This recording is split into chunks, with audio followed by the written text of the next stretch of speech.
আসসালামু আলাইকুম ওয়া রাহমাতুল্লাহি ওয়া বারাকাতুহু। বিসমিল্লাহ ওয়ালহামদুলিল্লাহ ওয়াসসালাতু ওয়াসসালামু আলা রাসূলিল্লাহ ওয়া বা'দ। সুপ্রিয় দর্শক শ্রোতা, স্বাগত জানাচ্ছি মাহে রমাদানে চ্যানেল 24 এর অনন্য সাধারণ আয়োজন জীবন ঘনিষ্ঠ প্রশ্নোত্তর ধর্মীয় আলোচনামূলক অনুষ্ঠান নাদিয়া ফার্নিচার নিবেদিত Shahr Ramadan powered by Bexi fabrics co sponsors Bhaiya hotels and ZSRM এর আজকের এই সুন্দর পর্বটি। প্রিয় দর্শক শ্রোতা, আপনাদের সাথে আছি আমি মোহাম্মদ হিদায়াতুল্লাহ। আজ আমরা আলোচনা শুনব আমাদের আমন্ত্রিত বিদগ্ধ ইসলামিক স্কলার বৃন্দের কাছ থেকে কোরআন ও রমজান অবিচ্ছেদ্য সম্পর্ক, এই গুরুত্বপূর্ণ বিষয়ে আমরা আলোচনা শুনবার জন্য আমন্ত্রণ জানিয়েছি দুজন বিদগ্ধ ইসলামিক স্কলারকে। পরিচয় করিয়ে দিচ্ছি। আমাদের সাথে আছেন ফদিলাতুল উস্তাজ হাফেজ ডক্টর মুফতি ওয়ালিউর রহমান খান, সম্মানিত মুহাদ্দিস, ইসলামিক ফাউন্ডেশন বাংলাদেশ। আসসালামু আলাইকুম ওয়া রাহমাতুল্লাহ। ওয়ালাইকুম আসসালাম ওয়া রাহমাতুল্লাহি ওয়া বারাকাতুহু। সুস্বাগতম জানাচ্ছি আপনাকে শেখ। ধন্যবাদ। এবং আরও একজন সম্মানিত মেহমানকে পরিচয় করে দিচ্ছি। সাথে আছেন ফদিলাতুল উস্তাজ হাফেজ মাওলানা কাজী মারুফ বিল্লাহ হাফেজাহুল্লাহ, সম্মানিত খতিব পূর্ব গোরান জামে মসজিদ। আসসালামু আলাইকুম ওয়া রাহমাতুল্লাহ। সুস্বাগতম আপনাকে জানাচ্ছি মাহে রমাদানের আজকের এই দ্বিতীয় দিবসে ইফতারের পূর্ব মুহূর্তে এই সময়ে। আপনাকেও ধন্যবাদ। জাযাকুমুল্লাহ খাইরান। শুরুতে আমি আসতে চাইব হযরত মুফতি সাহেব আপনার কাছে। কোরআন এবং রমজান এক অবিচ্ছেদ্য অংশ, এক অন্যের পরিপূরক নাকি সম্পূরক, এ বিষয়ে যদি আপনি ভূমিকায় কিছু কথা বলতেন। আলহামদুলিল্লাহ ওয়াসসালাতু ওয়াসসালামু আলা রাসূলিল্লাহ, আম্মা বা'দ। আউযু বিল্লাহি মিনাশ শাইতানির রাজীম। বিসমিল্লাহির রহমানির রহিম। শাহরুর রমাদান আল্লাযী উনজিলা ফীহিল কুরআন হুদাল লিন-নাসি ওয়া বায়্যিনাতিন মিনাল হুদা ওয়াল ফুরকান ফামান শাহিদা মিনকুমুশ শাহরা ফালইয়াসুম ইলা আখিরিল আয়াহ। আল্লাহ রাব্বুল আলামিন সূরা আল বাকারার 184 নম্বর আয়াতে এই বিষয়টি তিনি উল্লেখ করেছেন যে রমাদানের মাস, যেখানে কোরআন নাজিল হয়েছে। কোরআন হলো মানব জাতির জন্য নির্দেশনা, সুস্পষ্ট বর্ণনা, এবং এই মাস যে পাবে বা এই চাঁদ যে অনুভব করবে সে যেন রোজা পালন করে। তো দেখা যাচ্ছে যে আল্লাহ তাআলা কোরআনুল কারীম প্রেরণ করে আমাদের জন্য যে জীবন ব্যবস্থা ইসলাম দান করেছেন, সেই জীবন ব্যবস্থার অন্যতম একটি অধ্যায় হলো যে ঈমানকে সুদৃঢ় করা, আত্মশুদ্ধি ঘটানো এবং শুধুমাত্র আল্লাহ সন্তুষ্টির জন্য ইবাদত করা। তো সেই আত্মশুদ্ধির উদ্দেশ্যে আল্লাহ তাআলা এই সিয়ামকে ফরজ করেছেন, আর এই সিয়ামকে তিনি সংযুক্ত করেছেন শাহরুর রমাদান মাসে। তো দেখা যাচ্ছে যে রমাদান হলো সিয়াম সাধনার জন্য সময়কাল, আর কাজটি হলো সিয়াম, এবং সেখানে উদ্দেশ্য হলো আত্মশুদ্ধি। আর এই সবগুলি কাজ করার জন্য জ্ঞানের দরকার। জ্ঞানের প্রধান উৎস হলো আল কোরআনুল কারীম।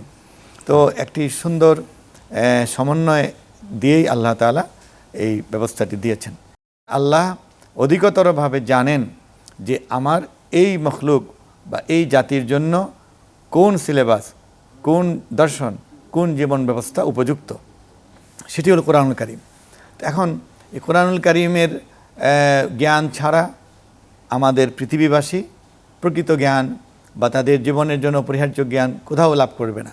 আমরা জানি যে জ্ঞানের উৎস যে তিনটি আমরা মনে করি। প্রথমত হলো পঞ্চ ইন্দ্রিয়, সেটার যে কার্যকারিতা এক পর্যায়ে শেষ। এরপরে হলো মানুষের বিবেক বুদ্ধি, সেগুলির কার্যকারিতা এক জায়গায় শেষ।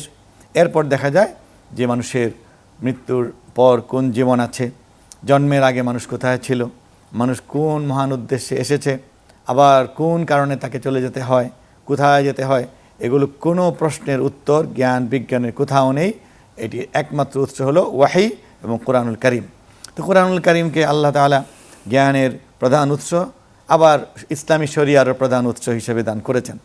এই কোরআনকে এখন আমাদের মানব জাতির জন্য প্রথমত হলো যে বিশ্বাস করা জরুরি।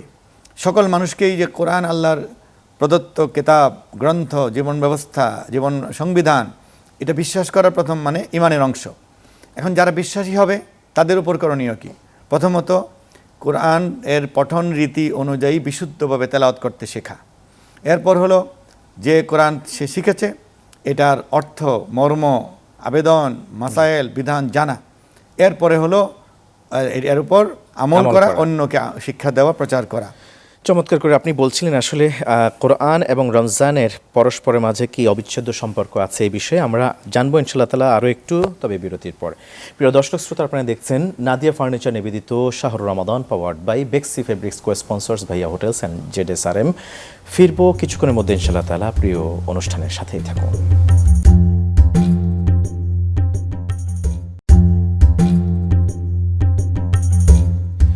আসসালামু আলাইকুম ওয়া রাহমাতুল্লাহি ওয়া বারাকাতুহু। কোরআন ও রমজান অবিচ্ছেদ্য সম্পর্ক বিষয়ভিত্তিক আলোচনায় বিরতির পর প্রিয় দর্শক শ্রোতা আপনাদেরকে আবারও স্বাগত জানাচ্ছি। আমি মোহাম্মদ হিদায়াতুল্লাহ। চলুন শুরু করা যাক আবার। শেখ, আপনার কাছে এবার আসতে চাইবো যে রমজান এবং কোরআন এই দুয়ের মধ্যে কি অবিচ্ছেদ্য সম্পর্ক আছে? শুধুমাত্র কি এই সম্পর্ক দুনিয়াতে কাজে লাগবে নাকি পরকালেও কাজে লাগবে? ধন্যবাদ সম্মানিত উপস্থাপক মুফতি হেদায়েতুল্লাহ।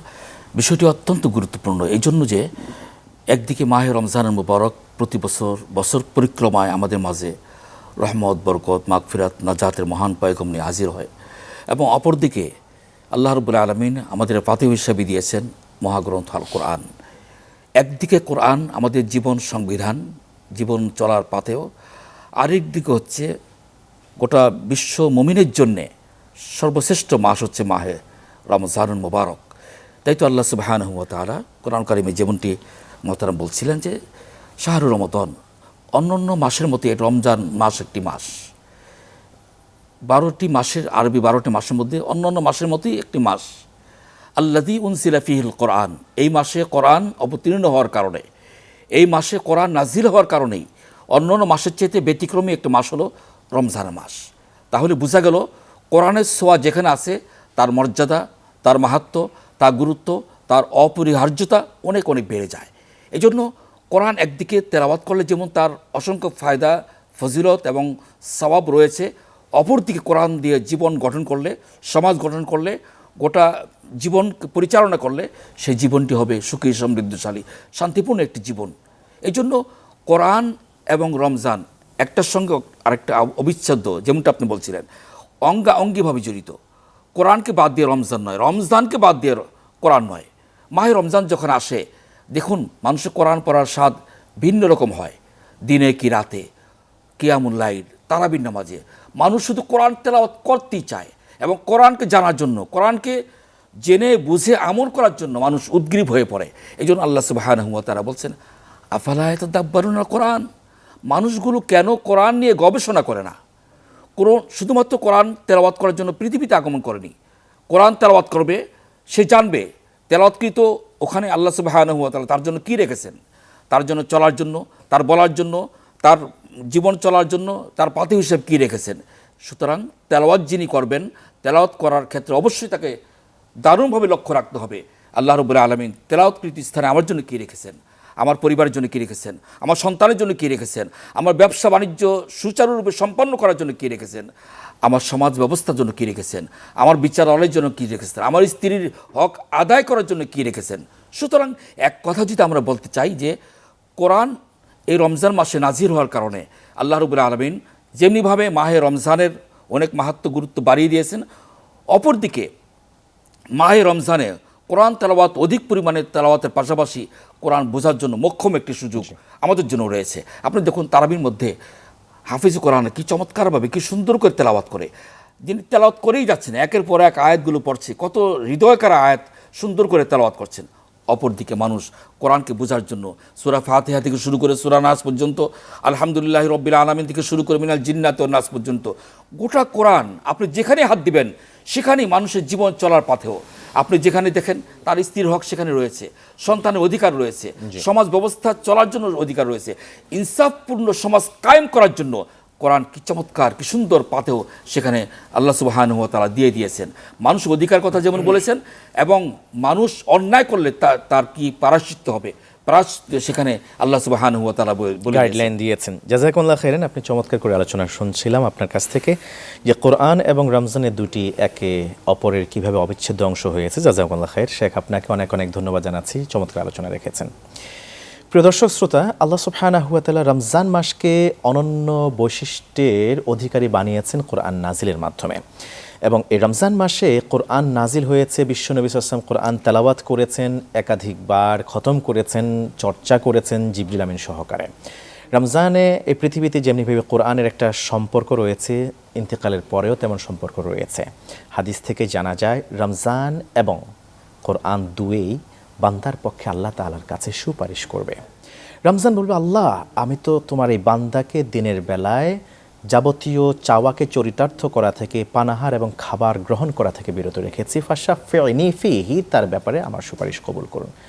কোরআনও এমনটা বলবে, আল্লাহ তাকে তো আমি রাতের বেলায় ঘুমাতে দেইনি, কোরআন তেলাওয়াত করেছে, রাত জেগে জেগে নামাজে তেলাওয়াত করেছে, অতএব যেহেতু আমি ঘুমাতে দেইনি আপনার বান্দাকে আপনি তার পক্ষে আমার সুপারিশ কবুল করুন।